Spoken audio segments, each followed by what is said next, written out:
number of shows. So, for instance, if you want to do a 6-date mini tour, you have to figure out that short-term goal. Or if you want to decide making a consistent identity over time. Aligning team goals, like Billy Joel's collaboration with his trusted band members. I mean, I remember T-Bone playing that bass.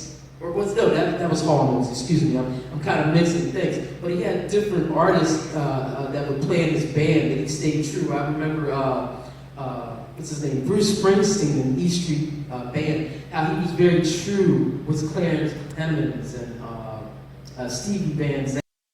The theme of this conference has been to connect, book, and now, what's next? Let's buckle up for the touring artist experience.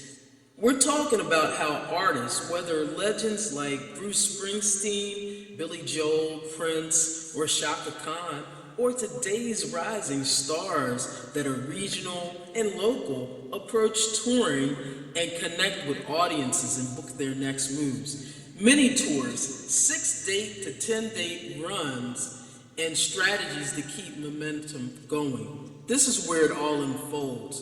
So let's talk about why touring remains the backbone of an artist's career.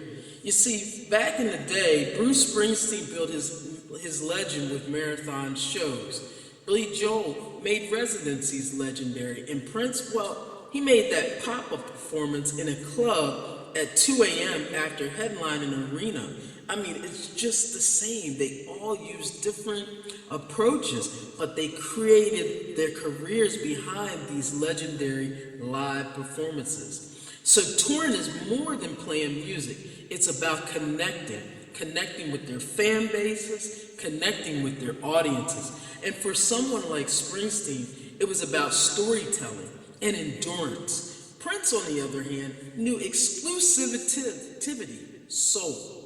Doing surprise gigs that made every fan feel like they were in on something special was beyond belief.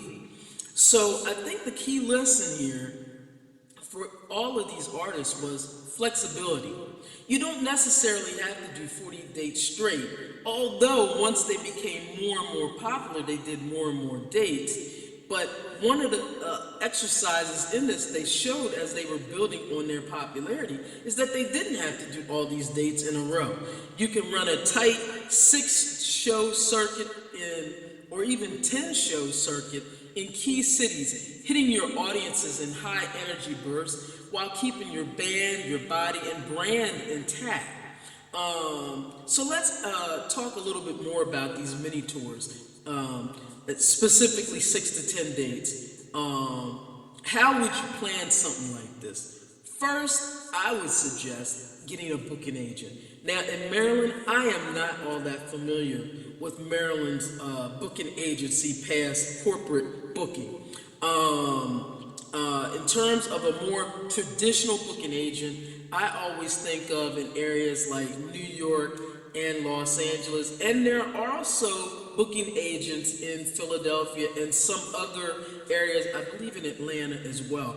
But if you're unable to connect with a booking agent, you must know your market.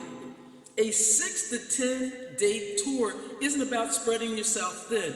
It's about concentrating on hot spots. You look at where you have the strongest fan base, media interest, and venue relationships. And that means being strategic. You know, you have to pair these dates with off-the-grid gems. You'd be surprised how Springsteen used to play his big stadium gigs while still playing Jersey Shore clubs, and to keep that big stage energy while being intimate at the same time. And it's the same strategy Prince engaged, to be honest with you, with those club gigs and those arena gigs. And so what's the future for touring? This was a question that was asked. Well, there's going to be all kinds of experiences. I mean, and COVID actually exposed a lot of this. Some of it's going to be live streaming, offering exclusive content, in person, intimate, fan-driven experiences. the artist is just going to have to be a little bit more nimble into doing what the fans want. And the touring game is changing, but the fundamentals remain the same. You must connect, book, and build experiences to last, whether it's a 6-date strategic hit or a stadium level experience. The key is knowing your audience and keeping your fire alive, and understanding that you must be able to have venue relationships prior to booking this. If you don't, it takes a lot of energy to try to do this in real time.